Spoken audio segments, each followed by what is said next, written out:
Selamat datang di channel Usia Novel 2 MP3. Sebelum lanjut, tolong luangkan waktu untuk subscribe, like, dan komen. 251. Setelah mendengar berita kekalahan, Liu Xinyu dan personel terkait dengan tergesa-gesa meninggalkan keluarga Zhang. Berita kekalahan mendadak ini membuat semua orang terperangah secara tiba-tiba. Semua orang di Ocean Group duduk bersama lagi, dan pertemuan pemegang saham informal dimulai. Bai Ye mengambil informasi dari Ye Yuelu dan membuat laporan terperinci. Setelah negosiasi terakhir untuk pertukaran tawanan perang, negara kami mulai membangun kembali garis pertahanan kedua. Karena negara Jinyang telah menduduki Kabupaten Jianwu, dan negara tersebut secara aktif telah meninggalkan Kabupaten Wuyang ke arah timur laut, yang telah ditembus oleh negara Jinyang, garis pertahanan kedua adalah memperluas ke selatan di sepanjang sisi barat Kabupaten Wuyang. Timur Kabupaten Guangling, membentang ke Kabupaten Xinjiang. Karena utara diduduki, Kabupaten Xinjiang menonjol ke wilayah pendudukan Kerajaan Jinyang, dan menghadapi serangan di arah timur dan utara, dan tekanannya sangat besar. Dilihat dari peta, negara Qixia terlihat seperti telah digigit. Namun, karena perbatasan utara dengan Zhoushan, tekanannya tidak besar, sebaliknya, Kabupaten Xinjiang di selatan memiliki tekanan paling besar. Dalam hal penempatan militer, Jenderal Hu Fanghai, yang berada di pusat rencana itu, memimpin pasukan utama negara itu untuk menjaga bagian tengah. Di utara, di bawah tanggung jawab Su Jianzong, yang merupakan area pertahanan terlemah, tetapi kelemahan ini juga relatif. Dan kekalahan ini terjadi di utara. Kerajaan Jinyang sebenarnya melancarkan serangan di area yang paling tidak layak di utara. Lalu di belakang garis pertahanan utara adalah Kabupaten Anling. Menurut informasi yang kami peroleh, sisa-sisa Sekte Jiuyang kembali ke Kabupaten Anling, bersama keluarga yang telah memberontak, mereka bergabung ke Kerajaan Jinyang dan selanjutnya mereka segera melawan para penjaga Qixia di Anling. Tetapi informasi spesifik masih dalam penyelidikan. Tepat saat fajar hari ini, Su Jianzong dibunuh di Suaiying. Pagi harinya, pasukan Jinyang diberangkatkan. Sebagian besar garis pertahanan utara menyerah. Tawanan yang tersisa tidak terhitung jumlahnya, hanya kurang dari 1/10, sisanya melarikan diri. Sekarang garis pertahanan Kabupaten Anling di utara telah benar-benar runtuh, dan tidak dapat membangun garis pertahanan baru. Semua orang mengambil napas, melihat peta di dinding, dan semua orang merasakan keseriusan masalah ini. Zhang Hao juga bangkit dan perlahan memindai peta untuk menganalisis situasi saat ini. Kabupaten Anling, Kabupaten Wuyang, Kabupaten Ninghe, Kabupaten Guangling, Kabupaten Jianwu, Kabupaten Nanyang, Kabupaten Xinjiang. Kabupaten Wuyang dan Kabupaten Jianwu telah lama diserang oleh Kerajaan Jinyang. Jika Kabupaten Anling di utara jatuh ke tangan Kerajaan Jinyang lagi, seluruh negara Qixia akan setengah dikelilingi oleh Kerajaan Jinyang. Dan segera setelah Kabupaten Anling, itu adalah Kabupaten Ninghe. Beberapa saat kemudian, Zhang Hao berkata dengan suara nyaring, "Pertempuran di Kabupaten Anling harus didukung. Setidaknya medan perang harus terletak di Kabupaten Anling, dan kita tidak boleh membiarkan medan perang menyebar ke Kabupaten Ninghe tempat kita tinggal." Bai Yutang perlahan bangkit. "Aku ingin mengatakan beberapa patah kata." Mendengar bahwa mantan Sekte Jiuyangzong ingin berbicara beberapa kata, semua orang segera memberi perhatian lebih. Cerita bersambung di bawah ini. Bai Yutang berkata perlahan. Pertama-tama, kita yang telah meninggalkan Jiuyangzong tidak akan lagi menggunakan nama Jiuyangzong di masa depan, kita akan mengubah nama kita menjadi Qingyang Mountain Villa. Nama kita di Dayang Group juga akan membuat perubahan. Kedua, semua orang perlu memperhatikan bagian selatan Kabupaten Guangling, yang awalnya merupakan tempat Jiuyangzong. Dan sekarang telah menjadi ruang kosong, yang ada banyak kebingungan. Saya pikir itu harus dijaga. Ketiga, kekuatan militer utama dari Kabupaten Ninghe dan kelompok Dayang kami berada di Kabupaten Xinjiang. Jika kita membawa kekuatan ini kembali, itu pasti akan berdampak pada Kabupaten Xinjiang. Kabupaten Xinjiang sekarang dalam bahaya. Kecuali kita bisa memasok artileri yang cukup ke Kabupaten Xinjiang. Kekuatan pertahanan kita saat ini sudah meregang. Secara khusus, kekacauan di Kabupaten Anling ini mungkin telah mengguncang lebih banyak keluarga yang tidak stabil. Situasi ini harus dijaga. Bai Yutang duduk, tetapi semua orang berdiskusi panas. Bagi Bai Yutang dan yang lainnya untuk mengubah nama mereka, semua orang tidak ada hubungannya. Itu harus diubah sejak lama. Tetapi untuk dua pertanyaan yang diajukan oleh Bai Yutang, setiap orang harus memperhatikan. Jiu Yangzong awalnya merupakan garis pertahanan terpenting di negara Qixia, tetapi setelah pengkhianatan Jiu Yangzong dan pemindahan yang kuat dari negara Qixia, Jiu Yangzong meninggalkan kekosongan kekuasaan di daerah ini. Tentu saja, itu tampaknya tidak berakibat fatal, tetapi tidak dapat diabaikan. Selain itu, ada masalah kurangnya pasukan pertahanan di utara. Mendengarkan diskusi, Zhang Hao secara bertahap menjadi tegas. Setelah diskusi hampir berakhir, Zhang Hao akhirnya berkata, "Semua orang, saya punya proposal, tolong bantu saya untuk merujuknya." Setelah mendengarkan Zhang Hao, semua orang berhenti berbicara. Ini adalah diskusi yang baru. Zhang Hao dan semua orang berdiskusi dengan sangat cepat, tetapi diskusi itu adalah keputusan yang belum pernah terjadi sebelumnya. Malam itu, Zhang Hao dan Feng Ziling terbang bersama ke ibu kota kekaisaran. Di istana, saat senja, Zhang Hao dan Liu Xinyu duduk berseberangan, dan Liu Xinyu diam-diam membaca proposal yang diajukan oleh Zhang Hao. Rekomendasi sederhana, tetapi belum pernah terjadi sebelumnya. Benar-benar membuka bisnis, dan memungkinkan kelas industri dan komersial untuk mendapatkan status yang mulia. Ada banyak istilah terperinci, tetapi terorganisir dengan baik. Liu Xinyu melihatnya untuk waktu yang lama, tetapi wajahnya ragu-ragu. Usulan Zhang Hao hampir sepenuhnya menghancurkan sistem sosial lama dan subversif. Liu Xinyu melihatnya 3 kali lagi dan dengan hati-hati berpikir selama lebih dari 1 jam, sebelum akhirnya memandang Zhang Hao dan berkata, "Tujuanmu terlalu jelas." Zhang Hao mengangguk dan mengakui secara langsung. "Tujuan saya sebenarnya sangat sederhana, yaitu untuk menyelamatkan negara. Dan saya pikir sistem aristokrasi, klan dan bela diri saat ini tidak dapat menyelamatkan negara. Kali ini Jenderal Su Jianzong secara paksa dibunuh di ketentaraan adalah bukti terbaik. Hal ini sangat buruk dan dampaknya tidak terukur." Liu Xinyu menghela nafas. "Bagaimana Anda membuktikan bahwa kebangkitan bisnis dapat menyelamatkan negara? Untuk saat ini aku tidak bisa membuktikannya. Tetapi jika negara Qixia menjadi negara yang mendukung perdagangan, dan negara-negara lain masih menekan bisnis, bagaimana menurutmu, manakah yang akan para pedagang pilih, Yang Mulia?" Cerita bersambung di bawah ini. Tapi negara yang lemah, bagaimana membuat semua orang percaya? Siapa bilang kita lemah? Suara Zhang Hao sedikit lebih keras, tetapi dia lebih megah. "Kami memiliki artileri dan bahan peledak, kami memiliki Xinglin Hall, kami memiliki Refiner Guild, Guild Suanti. Kami masih memiliki jutaan pasukan. Kami juga memiliki veteran Wu Fanghai, dan juga dukungan dari tanah Changlan, kami bahkan memiliki lebih banyak kapal baja raksasa.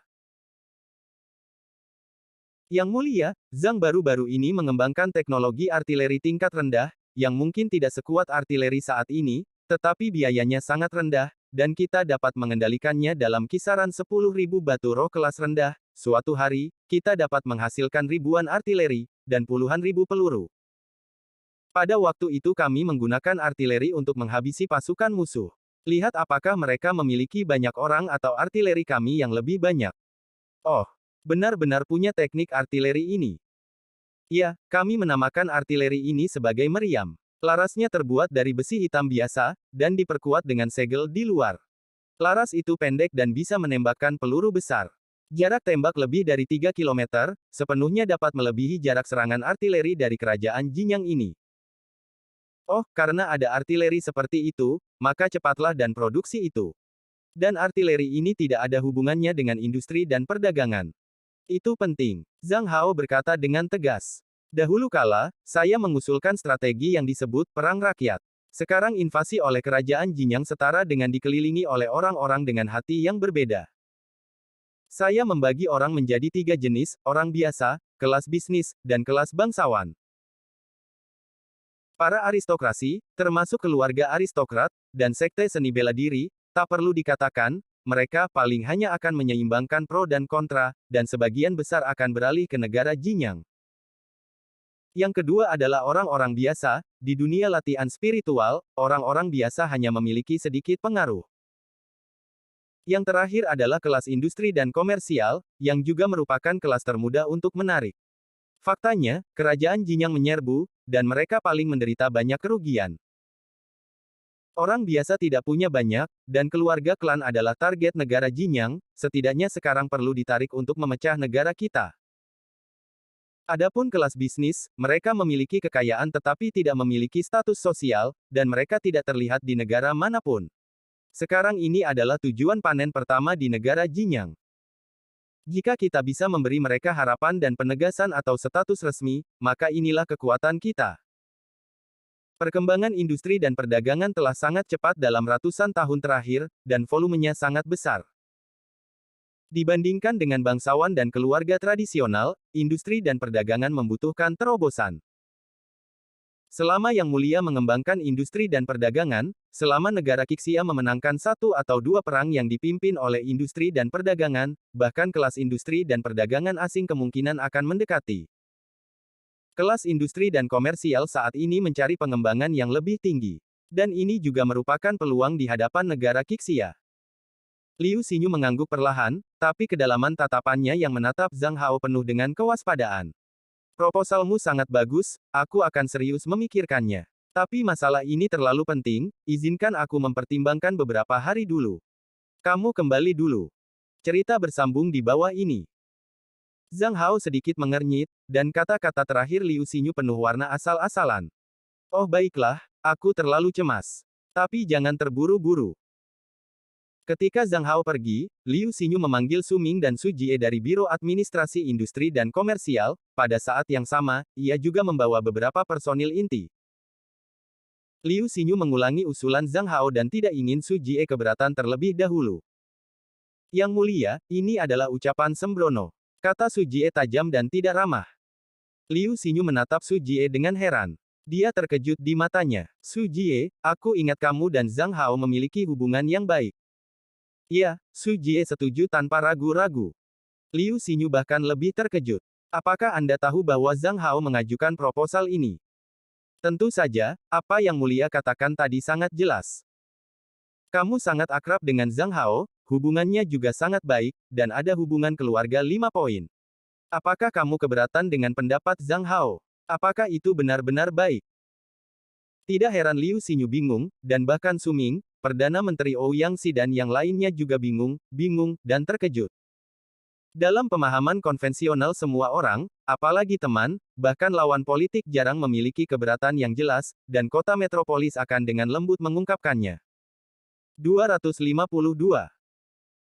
Su Jie melihat ekspresi semua orang dari tertegun menjadi bingung, dengan mengangkat bahu sedikit tak berdaya, dia berkata dengan ringan, ekspresi seperti apa kamu? Aku mengerti maksudmu, tetapi sekarang aku seorang punggawa, aku harus pertimbangkannya untuk Yang Mulia, bukan untuk diri saya sendiri. Kenapa? Apakah ada masalah? Su Jie bertanya dengan lugas, tetapi semua orang saling memandang, lalu menundukkan kepalanya dan tidak mengatakan apa-apa. Tidak, tidak ada masalah sama sekali, Anda telah melakukan pekerjaan dengan baik. Liu Xinyu tersenyum dan tersenyum senang. Tidak peduli berapa banyak air yang ada dalam komentar ini, jawabannya sendiri cukup untuk membuat penguasa senang. Setelah memikirkannya, Liu Xinyu bertanya dengan lembut. Su Jie, saya ingat Anda mengatakan terakhir kali bahwa ada 3 sekolah utama di timur, Konfusianisme, Ksatria, dan ahli strategi, dan legalis adalah bagian dari ahli strategi. Bisakah Anda menjelaskan secara terperinci konselor dan ahli hukum? Ini kehormatan saya, Su Jie menjelaskan dengan lambat dan rendah hati. Sebenarnya, ini sangat sederhana untuk dijelaskan, dan itu dapat diringkas dalam satu kalimat, mengatasi masalah raja dan loyal kepada raja, tidak lebih. Secara khusus, Konfusianisme menjunjung tinggi ide-ide Konfusianisme, dan para ksatria menjunjung tinggi ide-ide ksatria. Mereka semua memiliki cita-cita dan tujuan mereka sendiri. Dengan kata lain, ke negara manapun mereka pergi, mereka harus mewujudkan cita-cita mereka. Tetapi ahli strategi itu berbeda, ahli strategi itu memberi nasihat kepada orang lain, dan itu juga harus berguna. Apa yang kita kejar itu praktis dan sederhana.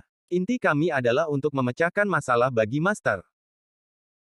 Para legalis adalah yang paling pragmatis dan metodis di antara para konselor, semua rencana dan titik awal kita harus berakar pada situasi aktual, untuk mencegah fantasi palsu. Tetapi para legalis juga memiliki pemborosan kecil, supremasi hukum. Kami percaya bahwa supremasi hukum saat ini adalah cara yang paling terbukti dan terbaik untuk memerintah suatu negara. Cerita bersambung di bawah ini. Senyum di wajah Liu Xinyu semakin cerah. Lalu kamu berbicara tentang, mengapa saran Zhang Hao membahayakan negara? Ya, menteri percaya bahwa usulan Zhang Hao sama saja dengan menyangkal klan keluarga, bangsawan, dan lainnya. Faktanya, sebagian besar pejabat dan jenderal negara sekarang berasal dari keluarga, klan, dan sekte. Apa yang akan orang-orang pikirkan jika Yang Mulia Gegabah menerapkan proposal Zhang Hao? Meskipun ada banyak masalah pada klan keluarga, kekuatan untuk mendukung negara Qixia masih berasal dari berbagai keluarga dan klan. Juga, bahkan jika kelas bisnis diberikan kekuatan, apa yang akan mereka lakukan? Tidak dapat disangkal bahwa mereka pasti akan memiliki beberapa bakat. Tetapi memerintah suatu negara tidak membutuhkan satu atau dua talenta, tetapi ratusan, ribuan, atau bahkan puluhan ribu. Kelas bisnis telah lama berada di dasar masyarakat, dan mereka tidak memiliki keterampilan manajemen seperti itu. Setelah mendengarkan Liu Xinyu, dia harus mengangguk diam-diam. Apa yang dikatakan Su Jie adalah kunci untuk harus memperhatikan. Tapi Liu Xinyu bukan orang yang tidak memiliki pendapat. Dia berpikir sejenak dan kemudian bertanya. Zhang Hao mengedepankan pandangan ini, dia tidak murni menentang klan keluarga. Dia memiliki rencana untuk membimbing klan keluarga untuk beralih ke industri dan perdagangan. Alih-alih menyangkal sepenuhnya klan keluarga. Ini benar-benar mudah untuk dikatakan, tetapi sulit untuk dilakukan. Pertama-tama, bahkan jika klan keluarga diubah menjadi kelas bisnis, mereka pada dasarnya masih merupakan klan keluarga. Dan dengan akumulasi kuat dari keluarga, begitu industri dan perdagangan dibuka, mereka akan dengan cepat berkembang, meremas ruang hidup asli dari kelas bisnis yang sudah ada, saya yakin ini akan terjadi.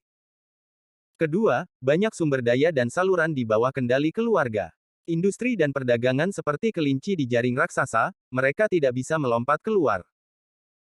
Setelah pertimbangan komprehensif, Chen percaya bahwa tidak tepat untuk mereformasi waktu sekarang secara drastis. Tetapi sedikit bimbingan dapat dibuat, kelas industri dan komersial memang kelas yang layak. Dalam beberapa hari terakhir, menteri yang bertanggung jawab atas Biro Manajemen Industri dan Perdagangan telah melakukan kontak dengan terlalu banyak pengusaha. Mereka ingin bangkit, memiliki pemahaman yang jelas tentang status quo, dan memiliki kekhawatiran tertentu tentang negara. Oleh karena itu, menteri juga sedang mempertimbangkan masalah akhir-akhir ini. Mungkin kita dapat memandu pengembangan kelas industri dan komersial melalui undang-undang dan manfaat militer.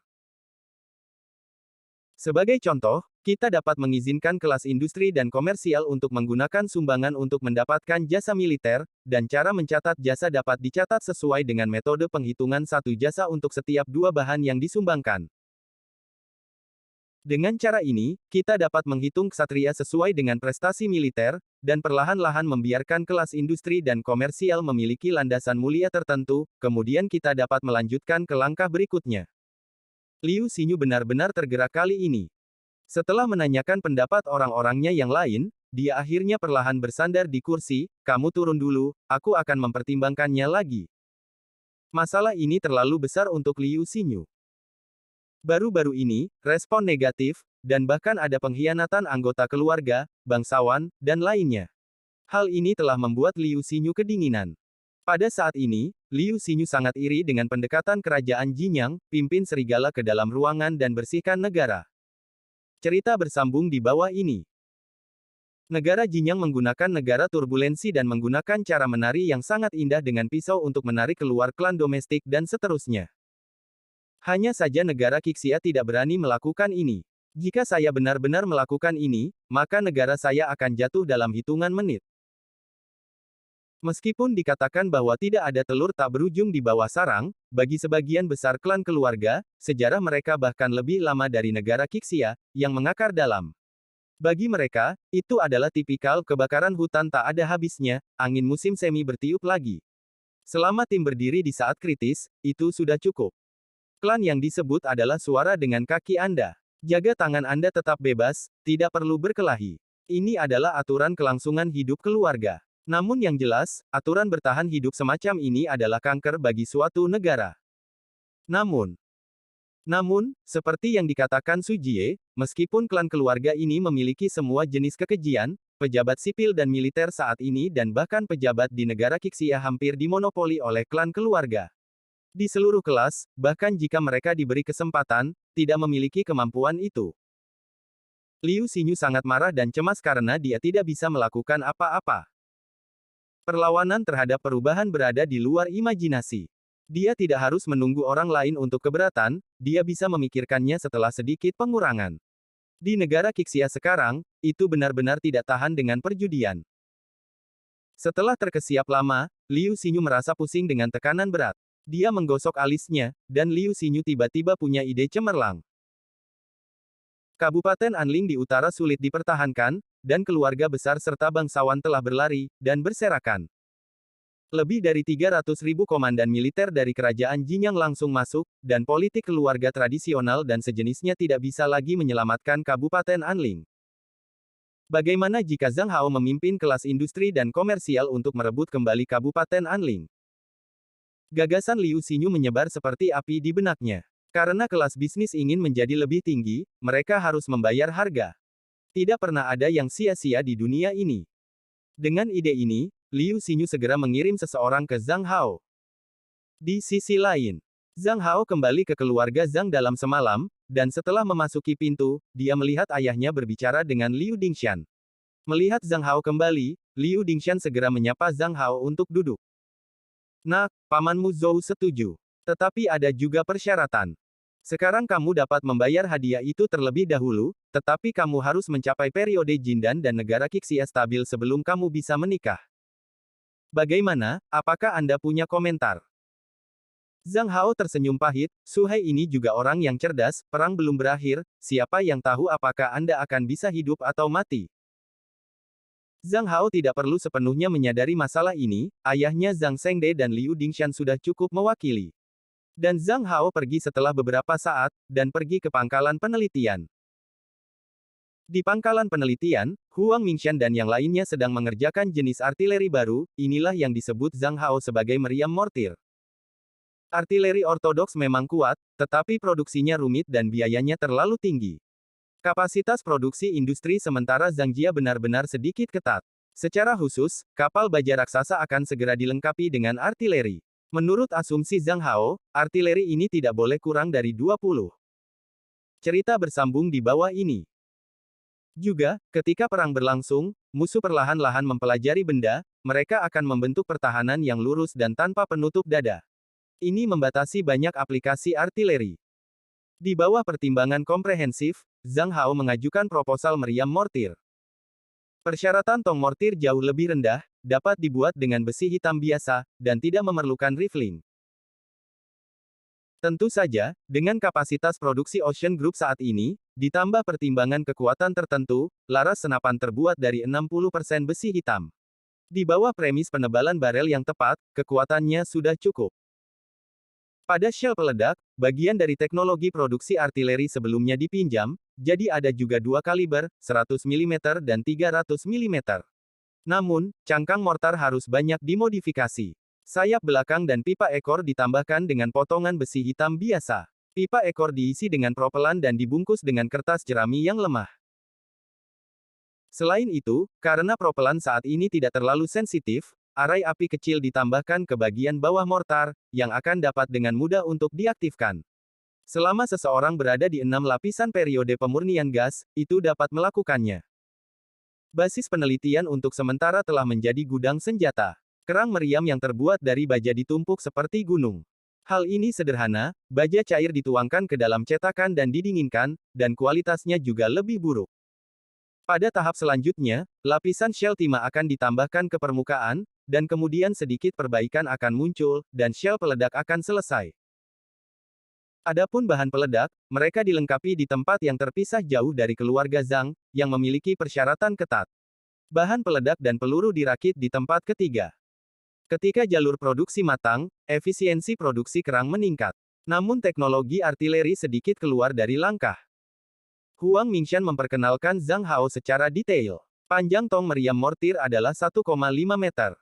Sebagian besar kerang peledak adalah fuses tertunda, yang memastikan bahwa mereka pada dasarnya dapat meledak ketika jatuh di kepala musuh. Karena mortir memiliki persyaratan teknis yang rendah, bergantung pada kapasitas produksi pabrik Suwanti, mereka dapat membuka ribuan pintu dalam semalam. Zhang Hao menepuk mortir dan sangat puas. Ini akan mengejutkan musuh. Pada saat inilah pesan yang dikirim oleh Liu Xinyu akhirnya tiba di rumah Zhang dan segera dikirim ke Zhang Hao. Zhang Hao sangat gembira setelah menontonnya. Ini adalah kesempatan. 253.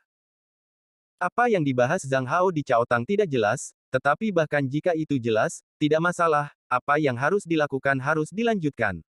Sekarang setelah keluarga Zhang telah mengambil langkah ini, mereka hanya bisa berjalan dengan kuat. Zhang Hao mengeluarkan undangan rapat pemegang saham baru dalam semalam. Tapi setelah dikeluarkan, Mu Mingchen, perwakilan keluarga Mu, juga datang ke sini. Ketika mereka bertemu, Zhang Hao sangat antusias. Oh, pamanmu sudah lama tidak bertemu Anda, dan saya selalu memikirkan tentang Anda. Mu Mingchen memutar matanya. Silakan, aku takut orang yang paling tidak ingin kamu temui sekarang adalah aku. Tentu saja tidak, jawab Zhang Hao ringan. Benarkah? Aku dengar kamu dan Xing Lintang akan menikah. Keluarga kami Ying Ying sudah lama menangis karena itu. Ah, Zhang Hao tiba-tiba sakit kepala. Ya, hal ini benar-benar membuat sakit kepala. Zhang Hao pada awalnya menyukai Mu Yingying, tapi dia bertemu Zhou Sueyao kemudian. Cerita bersambung di bawah ini. Zhang Hao sendiri merasa sedikit kasihan pada Mu Yingying, tetapi hal ini benar-benar sedikit rumit. Dia tidak bisa lari untuk menghibur Mu Yingying, itu hanya akan membuat segalanya lebih buruk. Dengan rasa malu, Zhang Hao hanya bisa mengubah topik pembicaraan dengan kaku. Pamanmu, apakah ini masalah Kabupaten Anling? Mu Mingchen mendengus dan melangkah ke lobi Zhang Jia. Beberapa orang yang gelisah dan cemas duduk dan menuangkan secangkir teh herbal untuk diri mereka sendiri. Di Kabupaten Anling, wilayah Anling sekarang dalam krisis dan keluargamu menghadapi krisis kelangsungan hidup yang parah. Saat ini, ada dua suara dalam keluarga, Anda bisa menebaknya tanpa saya mengatakan itu. Saya hanya ingin bertanya, apa saja persiapan Dayang Group? Zhang Hao tampak serius dan langsung berkata. Saya akan memulai perang industri dan perdagangan, dan memulai perang modal dan industri. Oh, katakan padaku. Untuk saat ini, idenya belum matang, dan aku berencana untuk mengadakan pertemuan pemegang saham besok pagi. Pamanmu, istirahatlah dulu, aku khawatir itu akan menjadi diskusi yang intens. Mu Mingchen bertanya lagi, tidak bisakah kamu bicara tentang rencananya? Mu Mingchen hanya bisa terdiam dan segera beristirahat. Satu malam berlalu, itu adalah hari yang tidak cerah, Zhang Hao tiba di markas besar Ninghe County Juncheng dan Dayang. Semua perwakilan dari pemegang saham Ocean Group hampir tiba. Meskipun beberapa orang tidak datang, atas permintaan semua orang, rapat para pemegang saham masih dimulai terlebih dahulu. Zhang Hao langsung ke intinya dan berbicara tentang percakapannya dengan Liu Xinyu dan izin Liu Xinyu. Akhirnya, Zhang Hao secara resmi memasuki rapat. Semua orang, ini adalah kesempatan untuk kelas bisnis. Dan hari ini kita tidak hanya mengadakan rapat pemegang saham, tetapi juga satu pertemuan kelas. Pertemuan kelas industri dan perdagangan. Kata-kata Zhang Hao jatuh, dan semua orang diam. Tetapi segera sebuah bisikan datang, dan semua orang terkejut dan kaget ketika berbicara ke kiri dan kanan. Suara diskusi semakin keras. Setelah beberapa saat, Mei Qianyun dari Yuxue Mountain Villa berkata, Presiden Zhang, proposal Anda sangat bagus. Tetapi ada masalah. Meskipun kami hadir di industri dan perdagangan, kami masih merupakan perwakilan keluarga, dan klan seni bela diri. Proposal Zhang, apakah itu tidak pantas? Zhang Hao tersenyum. Masalah Mei Xianzi sangat bagus. Namun, saya tidak mengatakan bahwa kelas bisnis dan para bangsawan, klan, dan sebagainya, berada dalam konflik. Zhang Hao mengatakan ini, dan ada banyak suara santai di tempat kejadian. Zhang Hao tersenyum dan melanjutkan. Namun, kelas industri dan komersial dan aristokrasi tradisional agak berbeda. Bagaimanapun, pasti akan ada beberapa gesekan antara keduanya. Saya percaya bahwa setiap orang di sini telah melihat masa depan industri dan perdagangan dan telah merasakan manisnya perkembangan industri dan perdagangan. Tanpa mengatakan apa-apa lagi, siapa yang tidak punya besi misterius di rumah sekarang, katakan. Semua orang tertawa keras. Ya, ini adalah rasa manis pertama yang dirasakan semua orang. Besi tempa yang dijual di luar masih relatif mahal, tetapi harga besi tempa di dalam semua orang. Itu terlalu murah hingga tidak dapat dipercaya bagi orang luar. Ada juga obat mujarab baru-baru ini, obat mujarab yang ditukar oleh Zhang Hao dari timur, yang juga menguntungkan semua orang. Zhang Hao mengatakan banyak manfaat satu demi satu, dan menantikan rencana besar Bahari, dan akhirnya berkata dengan tegas. Kami benar-benar menjadi kelas baru. Inti dari kelas ini adalah cerita bersambung di bawah ini. Membuat kekayaan kita diciptakan, tidak dieksploitasi seperti di masa lalu. Ini tidak terbayangkan di masa lalu, dan profitabilitas juga tidak terbayangkan di masa lalu. Dibandingkan dengan keuntungan, pengembalian, dan masa depan industri dan perdagangan, keluarga yang ada dan sistem aristokrat sudah agak tua. Saya tidak mencoba menghilangkan klan keluarga. Saya berharap klan keluarga akan mengikuti perkembangan zaman. Saudara-saudara, situasi kita saat ini seperti berlayar melawan arus, dan akan mundur jika kita tidak maju. Dan serangan kerajaan Jinyang telah membuat kita mundur tanpa bisa ditarik kembali. Kami hanya bisa bergerak maju. Dan satu-satunya jalan ke depan sekarang adalah industri dan perdagangan. Setelah Zhang Hao selesai berbicara, semua orang segera memberi tepuk tangan hangat. Zhang Hao melanjutkan. Semua orang mengatakan, apa yang akan terjadi jika Ocean Group kita tiba di negara Jinyang? Apakah negara Jinyang masih memberi kita lingkungan pengembangan yang santai? Semua orang diam. Semua orang memberikan jawaban afirmatif mustahil. Zhang Hao perlahan melirik, dan akhirnya berkata perlahan, jadi hari ini kita mengadakan pertemuan. Inti dari pertemuan ini adalah untuk memastikan pembangunan berkelanjutan kita. Dari situasi saat ini, negara Qixia masih satu-satunya negara yang cocok untuk kita adalah satu-satunya negara yang memungkinkan kita untuk berkembang. Kita harus menyelamatkan negara karena dengan itu kita bisa menyelamatkan diri. Demikian pula, kita harus disublimasikan dalam swadaya. Kami akan menggunakan jasa militer dan kemenangan untuk membangun tangga kami ke manajemen nasional. Dalam perjalanan perjuangan dan kemajuan ini, kami tidak akan mengecualikan anggota keluarga, dan lainnya. Siapapun yang ingin bergabung dengan kami setuju dan mendukung. Kami akan menyatukan semua kekuatan yang bisa dipersatukan. Kami juga akan membuat kemajuan bersama dalam persatuan dan kerja sama. Suasana di tempat kejadian tiba-tiba menjadi aktif. Zhang Hao mulai membahas potensi kelas bisnis yang kuat dengan semua orang. Negara Qixia masih memiliki kekuatan tempur yang kuat, tetapi kekuatan tempur ini perlu dirangsang oleh industri dan perdagangan. Setelah lebih dari 1 jam diskusi, semua orang akhirnya mencapai konsensus. Industri dan perdagangan akan menyelamatkan negara. Meskipun belum yakin, itu adalah satu-satunya pilihan untuk saat ini. Tepat saat matahari terbit, sinar matahari keemasan yang indah menerpa aula. Semua wajah delegasi penuh percaya diri dan harapan. Setelah sarapan, rapat pemegang saham berlanjut. Masalah yang akan dibahas kali ini adalah masalah militer Kabupaten Ninghe. Ini adalah masalah yang sangat serius. Keberhasilan atau kegagalan operasi militer akan secara langsung mempengaruhi masa depan semua orang. Meskipun pertemuan kelas sebelumnya membuat semua orang bersemangat dan melihat harapan, namun kenyataannya masih suram. Potensi perang tradisional negara Qixia hampir habis. Tidak semudah itu untuk merangsang potensi perang kelas industri dan komersial. Proposal pertama Zhang Hao adalah, kami mendirikan zona perang Kabupaten Anling dan mengadopsi cara ekonomi lengkap masa perang. Orang-orang biasa, bangsawan, pengusaha, dan sejenisnya yang dapat ditransfer dipindahkan sejauh mungkin untuk melaksanakan taktik membersihkan ladang. Dan untuk yang tidak pasti, jangan pedulikan mereka untuk saat ini. Cerita bersambung di bawah ini. Kami akan membangun di atas fondasi keluargamu untuk membangun garis pertahanan.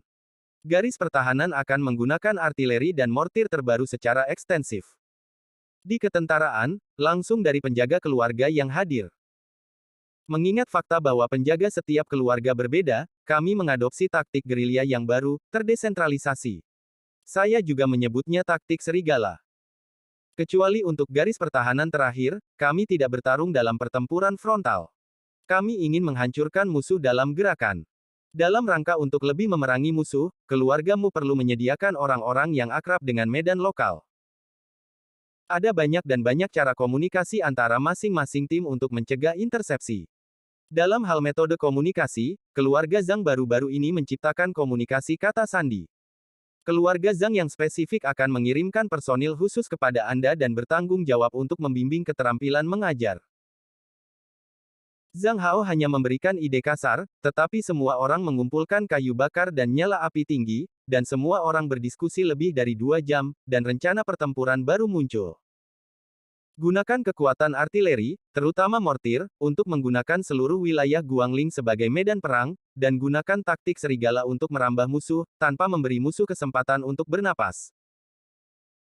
Selain itu, Dugu Junji dan 10.000 elitnya dipindahkan kembali, dan elit ini dipecah menjadi tim keluarga yang berbeda dan memerintahkan pasukan. Kenyataannya, 10.000 mesin elit ini berasal dari berbagai keluarga, tidak ada masalah dalam kembali dan membimbing tentara. Ini adalah pertemuan penting, tetapi juga pertemuan cepat. Pada lebih dari 10 pagi, semua orang menandatangani klausa Front Serikat. Ini bukan hanya perang tetapi persatuan berjuang. Kelas bisnis secara resmi matang hari ini. Dan bersiaplah untuk menyendiri. 254. Dugu Junji menatap langit, dan langit hari ini agak suram. Ini sudah hari kedua kedatangan Dugu Junji di Kabupaten Anling dan hari ketiga penarikan dari Kabupaten Xinjiang. Pusat Komando Umum di Kabupaten Xinjiang sementara didirikan di keluargamu. Keluargamu adalah keluarga di Kabupaten Anling yang memegang bagian terbesar dari Ocean Group. Markas serangan balik yang diselenggarakan oleh Ocean Group harus berada di keluargamu. Setelah buru-buru mundur dari Kabupaten Xinjiang, ia dilarikan ke Kabupaten Anling di utara, dengan 10.000 elit di sekitarnya. Mulai dari Kabupaten Ninghe, ada lebih dari 12.000 orang berturut-turut. Sekarang ada lebih dari 10.000 orang yang tersisa. Tetapi sisanya benar-benar elit, dengan lebih dari 10.000 orang menggunakan berbagai cara untuk memusnahkan dan menangkap lebih dari 50.000 pasukan musuh secara berturut-turut, tidak termasuk data penembakan pertama Sima Zhen. Di bawah tekanan agresi kerajaan Jinyang, Kabupaten Anling sangat efisien. Sore itu, Dugu Junji telah menerima dukungan dari lebih dari 500 keluarga besar dan kecil, bisnis, dan lainnya, telah menyediakan lebih dari 400.000 pasukan. Dan persediaan perang besar-besaran. Jangan berpikir bahwa jumlah ini sangat kuat, karena banyak prajurit memiliki sedikit pengalaman perang, dan jumlah tuannya sedikit. Tetapi ada banyak bahan perang dan sebagainya. Seperti yang diprediksi Zhang Hao, potensi perang kelas bisnis sangat kuat. Ketika Ocean Group dan keluargamu mengumumkan secara terbuka bahwa mereka akan meluncurkan pertempuran kelas bisnis komersial, ketika perintah Liu Xinyu diteruskan ke Kabupaten Anling, kelas industri dan bisnis lokal menjadi aktif. Kelompok industri dan komersial ini yang selalu hidup di tengah dan tidak tinggi, mereka merindukan kelas atas karena tidak tahu berapa lama, tetapi mereka selalu tidak bisa masuk. Meskipun industri dan perdagangan telah berkembang semakin banyak dalam tahun-tahun ini, kelas atas masyarakat masih secara tradisional dikendalikan oleh klan dan sekte keluarga. Cerita bersambung di bawah ini. Faktanya, dalam beberapa tahun terakhir, apa yang disebut industri dan perdagangan adalah industri kerajinan dan bisnis sederhana. Mode produksi yang sederhana ini tidak dapat membawa banyak peningkatan ke kelas bisnis. Tidak sampai kemunculan keluarga Zhang dan kemunculan Ocean Group, status quo ini diubah.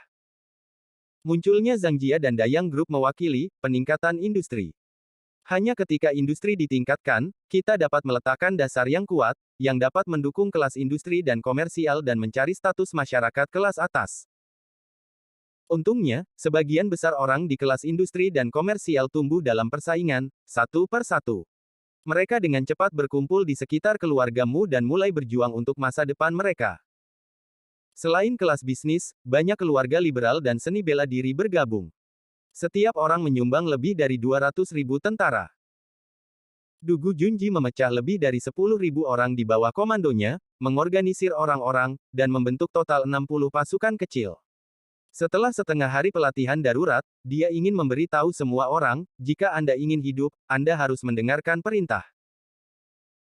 Sebagai kelas bisnis, semua orang hanya membuat peraturan insentif yang murah hati, termasuk pensiun, dan lain-lain, untuk memastikan bahwa setiap orang tidak khawatir. Dugu Junji tidak menyadari seberapa tinggi semangat juang pasukan legiun ini. Dibandingkan dengan tentara tradisional, mereka berjuang untuk diri mereka sendiri. Hadiah, anak-anak, status sosial. Untuk pertama kalinya, orang-orang dari masyarakat terbawah melihat saluran untuk naik. Orang-orang yang berkumpul dengan tergesa-gesa sebenarnya tidak buruk, ini adalah kekuatan dari bagian bawah setiap kotak. Hanya perintah terpadu yang perlu diperkuat. 60 legiun kecil, masing-masing dengan maksimum 10.000 orang, pada kenyataannya, setelah seleksi, banyak pasukan memiliki kurang dari 3.000 orang tersisa. Sejumlah besar prajurit yang tidak terlalu baik tetap tinggal di sini untuk bertahan. Legiun yang keras kepala itu diserahkan kepada keluargamu. Adapun komando militer, Zhang Hao secara pribadi bertanggung jawab. Garis pertahanan ada di sini, diperintahkan oleh Master Zhang Hao, Presiden Grup Kelautan, tetapi signifikansi simbolis lebih besar daripada signifikansi aktual. Tentu saja, kemampuan komando militer Zhang Hao, nyaris tidak gagal. Ya, gagal. Tapi itu tidak masalah, selama Zhang Hao duduk di sini, perintah militer yang sebenarnya diserahkan kepada penjaga Kabupaten Anling. Liu Qishan. Liu Qishan, juga dari klan Liu, memiliki kemampuan luar biasa. Mampu mengatur pasukan militer lokal untuk bertarung dengan tertib ketika garis pertahanan runtuh. Terutama lebih dari 10.000 orang yang melarikan diri dari garis depan benar-benar elit dan diorganisir olehnya lagi. Tetapi dalam pikiran semua orang, Zhang Hao jelas lebih cocok untuk menjadi komandan nominal. Karena ini adalah pertempuran antara kelas industri dan komersial. Mereka harus berjuang melawan kerajaan Jinyang serta struktur sosial tradisional. Kepemimpinan hanya dapat mewakili kelas bisnis. Pada malam hari, Dugu Junji memimpin 60 pasukan dan total sekitar 200.000 orang berangkat. Mereka akan meluncurkan taktik serigala melawan pasukan Jinyang. Dengan lebih dari 200.000 orang disediakan oleh ratusan keluarga, tidak mungkin untuk melakukan pelatihan terpadu dalam waktu singkat. Dalam hal ini, lebih baik memecah pertarungan dan bersaing satu sama lain. Hadiah dasar ditetapkan, semakin tinggi peringkat, semakin banyak hadiah. Di bawah 3 dorongan hukum militer, hadiah, dan masa depan, tentara maju semalam, dan tiba di garis depan tentara negara Jinyang pada dini hari berikutnya. 60 legiun telah menyebar, dan legiun Jinyang hampir dikelilingi oleh pengepungan 3/4, pengepungan yang khas hilang satu. Dugu Junji memerintahkan lebih dari 30.000 orang dari 10 resimen di barat untuk menyerang. Lebih dari 30.000 orang, total 5 artileri, lebih dari 200 mortir. Legiun membentuk postur yang tersebar dan meluncurkan pemboman artileri yang ganas di depan pasukan kerajaan Jinyang. Cerita bersambung di bawah ini. Setelah kerajaan Jinyang menanggapi, itu sudah mengalami 5 gelombang peluru artileri, kerugiannya tidak kecil, dan sejumlah besar pasukan panik. Dihadapkan dengan peluru artileri dari barat, tentara kerajaan Jinyang bingung untuk sementara waktu terlalu tersebar, tetapi jumlahnya juga besar. Apalagi dengan munculnya meriam mortir, peluru artileri 5 gelombang lebih dari 1.000 peluru. Semua posisi perbatasan kerajaan Jinyang berada di bawah naungan tembakan artileri. Banyak artileri diledakkan di kerajaan Jinyang. Akhirnya, Diao Desan, komandan Legiun Utara Kerajaan Jinyang, masih sedikit jenaka. Di satu sisi, ia telah meningkatkan batas pertahanan, di satu sisi, ia mengirim tuan untuk menyerang, siap untuk mengambil serangan balik lawan. Dengan begitu banyak benda artileri, Diao Desan merasa bahwa kekuatan utama kerajaan Qixia pasti telah bergeser. Tapi Diao Desan juga sangat berhati-hati. Dia mengamati sebentar dan sedikit mengernyit. Walaupun artileri kali ini padat dan kekuatan ledakan juga bagus, tapi kecepatan cangkang agak rendah, dan suara ledakan dari kejauhan bisa terdengar samar, ada suara guang dang. Tetapi setelah menontonnya sebentar, dia juga terbang ke langit untuk mengamatinya. Meskipun legiun negara Qixia tersebar, mereka terlihat cukup banyak. Diao Desan berpikir bahwa hanya 10.000 orang telah melarikan diri di negara Qixia, dan sekarang tampaknya ada puluhan ribu orang. Ini harus menjadi kekuatan utama yang langka di negara Qixia. Dengan pemikiran ini, Diao Desan dengan tegas memutuskan bahwa sebagian besar master akan berjuang untuk menarik keluar pertahanan Qixia. Melihat bahwa penguasa negara Jinyang muncul, tim penyerang segera dibagi menjadi 2 putaran untuk berkumpul di utara dan selatan. Diao Desan tidak ragu untuk melihat ini, segera membagi master menjadi 2, dan terus mengejar. Diao Desan secara pribadi memimpin setengah dari tuan dan lebih dari 60 Yuan Ying untuk mengejar utara. Tetapi setelah pengejaran singkat, ia segera menyusul, dan pasukan negara Qixia berpisah lagi. Diao Desan mengerutkan kening, bahkan jika dia tumpul, dia merasakan sesuatu yang salah. Jadi pada saat berikutnya, Diao Desan memerintahkan, "Jangan mengejar lagi, hentikan pencarian di tempat." Lebih dari 60 Master Yuanying mendarat dari ketinggian, tetapi pada saat yang sama, ratusan peluru tiba-tiba muncul. Kerang ini meledak segera setelah mereka mencapai udara, dan kekuatan ledakan gila membuat Diao Desan dan yang lainnya pusing dan tinnitus. Pecahan peluru terus melemahkan pertahanan semua orang. Amburadul. Diao Desan dengan ceroboh menatap kerang-kerang itu. Setelah sekian lama serangan artileri, Diao Desan sudah terbiasa dengan karakteristik senjata ini. Meskipun cangkang itu sangat kuat, selama mereka dipertahankan dengan benar, itu masih bisa dilawan selama berada di periode Yuanying. Kekuatan peluru artileri, jika bukan untuk pecahan peluru, belum tentu sebanding dengan Fu Bao. Tetapi di bawah penutup cahaya yang meledak, Diao Desan tiba-tiba melompat. Dia melihat cahaya putih kabur muncul dari sekeliling dan menutup dengan cepat. Arai pesona akan benar-benar mengepung lebih dari 60 Master Yuanying termasuk Diao Desan. Kisaran pesona sekitar 60 kaki, atau berdiameter 200 meter. Tidak baik, menerobos segera. Diao Desan terkejut, tetapi orang-orangnya tidak ragu, pedang terbang langsung keluar, dan menginspirasi beberapa pesona pada saat yang sama. Rune berbentuk pedang yang kuat menghantam pesona yang dibuat tentara pembela Qixia. Pedang terbang berubah menjadi cahaya pedang raksasa dan merobek pesona, Diao Desan terbang keluar seperti kilat. Tapi sudah terlambat. Di luar pesona, kantong kedua dan ketiga telah meningkat. Cerita bersambung di bawah ini. Hampir di saat yang sama, sejumlah besar senjata muncul di dalam pesona. Setidaknya lebih dari 30 peluru meledak di dekat Diao Desan. Gelombang kejut, serangan pecahan peluru gila, membuat Diao Desan kelelahan. Secara khusus, kejutan yang disebabkan oleh ledakan itu menyebabkan getaran dan darah naik di Diao Desan. Lebih dari 30 peluru artileri, meskipun kuat pada masa Yuanying, itu masih berupa darah dan daging. Sejak itu, kerang tidak ada habisnya. Meskipun Diao Desan dan yang lainnya bergabung untuk membentuk front pertempuran untuk bertahan bersama. Tapi, terlalu banyak kerang peledak. Ledakan gila itu membuat Diao Desan dan yang lainnya tidak bisa melawan. Perlindungan diri mereka sangat sulit. Bagaimana rasanya berada di tengah ledakan? Ratusan peluru artileri meledak di telinga, dan suara gemuruh membuat tubuh bergetar dan organ-organ internal mulai menunjukkan cedera internal. Benar Yuan tidak bisa berkumpul sama sekali, dan Yuan Shen bergetar. Diao Desan dan yang lainnya hanya bisa mengandalkan Fuzuan, senjata ajaib, formasi untuk bertahan. Namun, peluru artileri tampaknya tidak ada habisnya, namun, metode pertahanan Diao Desan dan yang lainnya mulai berkurang. Setiap ledakan memiliki serangkaian Fuzuan, senjata ajaib, tidak valid, elemen nyata di dalam tubuh dijatuhkan. Bagi Diao Desan dan yang lainnya, ini tampaknya menjadi kontes kematian.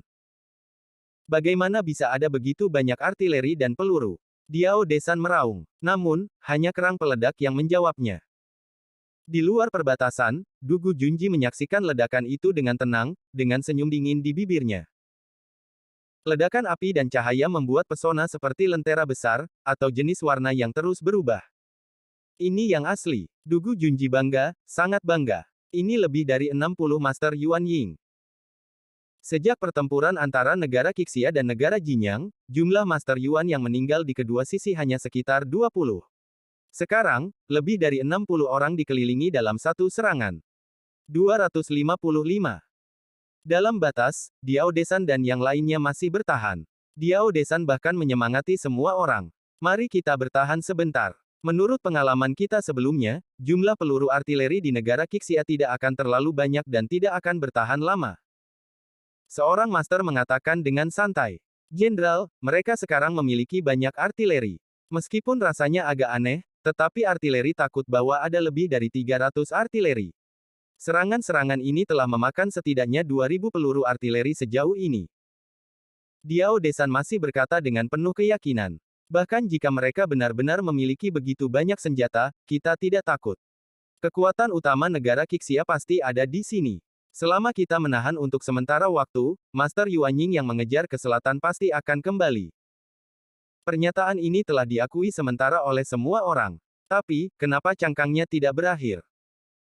Ledakan gila itu membuat Diao Desan dan yang lainnya hanya bisa bertahan dan bertahan lagi, menantikan saat ketika peluru itu habis. Tapi peluru artileri tampak tak ada habisnya. Mereka terus berharap, tetapi mereka terus-menerus kecewa. Kali ini, Zhang Hao menutup telepon karena kemajuan teknologi, karena perbaikan lebih lanjut dari sistem industri, terutama kemunculan mortir, dan pengurangan lebih lanjut dalam biaya peluru artileri. Sekarang peluru artileri sudah cukup. Pecahan bom yang meledak, gelombang kejut, dan gelombang infrasonik terus mengikis tubuh. Lambat laun, Diao Desan terkejut menemukan bahwa dunia ini sunyi. Cerita bersambung di bawah ini. Tidak tenang, tapi mati rasa. Api masih bergulir, dan darah sudah mulai mengalir dari 7 Diao Desan dan lainnya. Pada saat yang sama, rasa takut yang telah lama bersembunyi muncul dari hati Diao Desan itu adalah pertama kalinya dia ditembaki. Tapi kali ini, dia tidak punya jalan keluar. Mereka terjebak sampai mati oleh lapisan arai, dan ledakan hebat membuat mereka tidak dapat menerobos. Sudah sangat sulit untuk bertahan, dan hampir bodoh untuk melakukan serangan balik. Mereka seperti perahu kecil di lautan yang ganas, mereka hanya bisa melindungi diri mereka sendiri. Ketakutan menguat pada tingkat yang belum pernah terjadi sebelumnya, dan Diao Desan akhirnya menjadi gila di bawah baptisan artileri.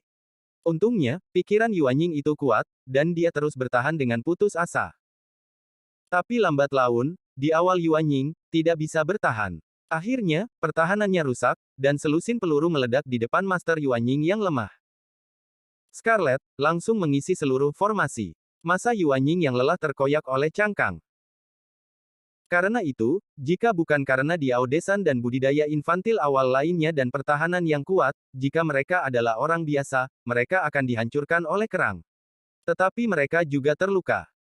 Dalam ruang berdiameter kurang dari 200 meter, gelombang peluru artileri hancur.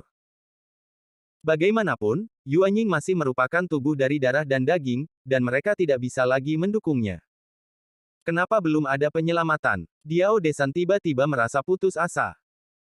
Di luar pesona, Dugu Junji berangsur-angsur bereaksi dari kegembiraan dan mulai bingung. Saya telah menyiapkan beberapa rencana. Saya tidak ingin mereka melewati rencana pertama, dengan ragu-ragu.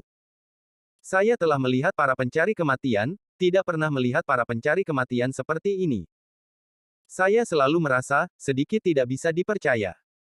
Beberapa Yuanying di dekatnya yang mempertahankan penghalang formasi mendengarnya, dan tertawa. Saya pikir orang-orang ini bingung dengan kemenangan sebelumnya dan mereka merasa tak terkalahkan. Dugu Junji tersenyum. Mungkin, aku akan mengerti ketika aku bertanya. Bagaimana itu di dalam? Tunggu sebentar. Meskipun beberapa meninggal, kebanyakan dari mereka masih hidup. Meskipun kekuatan cangkang ini bagus, jangan meremehkan Master Yuanying. Jangan terburu-buru, tunggu sebentar. Buat bubur, Dugu Junji menyindir. Iya, sepanci bubur Yuanying. Semua orang tertawa penuh semangat. Bukankah akan menarik bagi kelas industri dan komersial untuk mendapatkan kemenangan seperti itu untuk pertama kalinya? Meriam mortir meraung tanpa gangguan. Api menyala, menyinari wajah-wajah serius, sibuk, namun bersemangat dari para prajurit. Potongan peluru artileri meledak di dalam pesona, cahaya bahkan menerangi awan mengambang ketinggian tinggi. Bumi bergetar dalam ledakan itu, dan suara menderu menyebar puluhan kilometer di malam hari, di pegunungan yang jauh, itu menakutkan burung dan binatang yang tak terhitung jumlahnya. Kerang telah menyerang selama lebih dari 20 menit, menggunakan puluhan ribu kerang dan melelahkan 70% dari persediaan. Kerang ini cukup untuk bertarung dalam pertempuran besar, dan sekarang mereka semua dihancurkan menjadi pesona kecil. Ketika artileri berhenti, hanya ada lebih dari 30 bayi Yuan yang masih bernafas dalam pesona, tetapi mereka semua berbaring di tanah karena malu. Ada kurang dari 10 mayat utuh yang ditemukan di tempat kejadian. Cerita bersambung di bawah ini. Ketika Dugu Junji melihatnya, dia tidak bisa menahan nafas. Tapi perintah itu masih kejam. Semuanya, hapuskan Yuanying. Ambil pil esens tulang dan pil jiwa. Pada saat menghapuskan Yuanying, Yuanying akan melepaskan energi besar, cukup untuk menyehatkan tubuh yang hancur. Tetapi, pil yang memotong tulang, serta jiwa, untuk tubuh yang tercerai-berai, serta kesadaran spiritual Yuan Shen yang tersebar, itu tak berguna. Meskipun tidak semuanya jatuh, tapi itu sudah cukup bagus untuk menjadikan orang-orang ini tawanan. Satu penyergapan berlalu dengan sukses dan kelompok itu segera kembali. Di sisi lain, Diao Desan secara bertahap sadar, merasakan rasa sakit di sekujur tubuhnya, dan kelemahan yang tak terlukiskan, tampaknya bahkan untuk membuka matanya itu sangat sulit. Elemen sejati dalam tubuh, serta roh unsur, tidak bisa dirasakan sama sekali. Setelah banyak usaha, dia akhirnya membuka matanya perlahan, tetapi dia melihat adegan yang paling tidak ingin dia lihat. Dia ditangkap. Bangun. Seorang tentara datang dan menepuk wajah Diao Desan dan tersenyum bangga, jadi aku juga bisa menamparkan wajah seorang Master Yuan Ying. Haha. Diao Desan sangat marah, tetapi dia mencoba memobilisasi elemen sejati, roh unsur, tapi gagal. Lalu dia memeriksa kondisinya. Namun, dia tidak merasakan apa-apa. Di dalam, kosong. Diao Desan ketakutan. Dia tahu betul bahwa bahkan jika itu adalah segel, dia bisa merasakan hubungan. Bagaimanapun, itu berasal dari kerja keras. Tetapi jika Anda tidak bisa merasakan apa-apa, maka... Setelah beberapa saat, petugas yang bertanggung jawab atas interogasi datang, dan ia secara langsung mematahkan harapan terakhir Diao Desan. Hei, siapa namamu? Berapa banyak Master Yuan Ying di sini? Diao Desan sangat marah. Semua tertangkap, tidak tahu berapa banyak orang. Anda tidak bisa menghitung. Oh, kamu mungkin tidak tahu, ketika kita menghentikan pemboman, kita hanya menemukan 9 mayat yang masih utuh. Sisanya sudah tidak bisa dibedakan, dan beberapa menemukan hanya 1 atau 2 jari. Kita hanya bisa dengan cepat mengumpulkan dan menyimpan cincin, senjata ajaib, yang terkubur puing-puing. Diao Desan membeku. Pidato yang kejam ini tampaknya membangkitkan ingatan yang tidak ingin dia lihat kembali. Adegan tragis sebelum kehilangan kesadaran muncul lagi. Dia mulai berjuang, dan tidak mau. Jangan berjuang. Sang interrogator menuangkan air dingin. Kalian Yuan Ying terlalu berbahaya. Untuk mengawasimu, kamu harus menghapus kultivasimu dan memberimu Bone Essence dan Sansudan. Ups, mereka semua abadi, saya benar-benar tidak tahan. Diao Desan benar-benar bodoh. Setelah beberapa saat, dia sedikit gugup dan meraung. Aku akan melawanmu, aku tidak tahan untuk pergi, aku. Omelan Diao Desan berlanjut, sampai ditampar oleh interrogator. Tetapi menunggu interogasi, seseorang datang lagi, dengan lebih dari 20 tawanan diikat ke beberapa kendaraan flatbed biasa. Petugas terkemuka tersenyum dan berkata, tawanan Yuan Ying dari selatan dikirim. Karena jalannya agak jauh, lebih dari 20 mayat dibiarkan utuh. Oh, Yuan juga dibuang, dan tulangnya terkikis. Dan Sanpo dan Jenderal meminta saya untuk mengirimkannya. Anda akan memiliki ulasan yang bagus dan Anda mungkin mendapatkan banyak informasi. Diao Desan meraung. Mimpi. Sang interrogator menoleh dan tersenyum. Anda mungkin tidak tahu metode interogasi kami. Siksaan macam apa itu pediatri. Adapun apa yang tidak kami lakukan interogasi jiwa, itu terlalu tidak manusiawi. Presiden kelompok kelautan, Zhang Shao berkata, kita sekarang memberikan contoh, dan kita tidak boleh terlalu kejam. Karena itu, untuk persidangan Anda, Tuan Zhang secara pribadi memberikan instruksi. Anda akan dikirim ke bagian belakang negara Qixia, dan kami akan mengundang guru Zhou paling terkenal dari Xinglintang untuk memperlakukan Anda secara pribadi. Kami akan melayani Anda dengan anggur dan daging yang baik, ditemani oleh wanita cantik, dan akan menari setiap hari dan malam, dan akan membawa Anda untuk mengunjungi pemandangan indah negara Qixia setiap hari. Bahkan Yang Mulia Bupati akan memberi Anda kedamaian. Anda akan menjadi bangsawan negara Qixia, menjadi contoh Zhaoan di negara Qixia. Anda tidak akan sedikit dirugikan. Jika seseorang menabrak Anda, kami akan menjaga martabat Anda. Singkatnya, itu pasti akan membuat Anda bahagia. Juga, Tuan menjaga Anda setiap saat dan ingin bunuh diri, tidak ada. Tentu saja, kami juga akan melaporkan pemandangan menggembirakan seperti itu ke negara Jinyang terus-menerus. Dan, saya tidak tahu apakah Kaisar Kerajaan Jinyang akan membunuh keluarga Anda.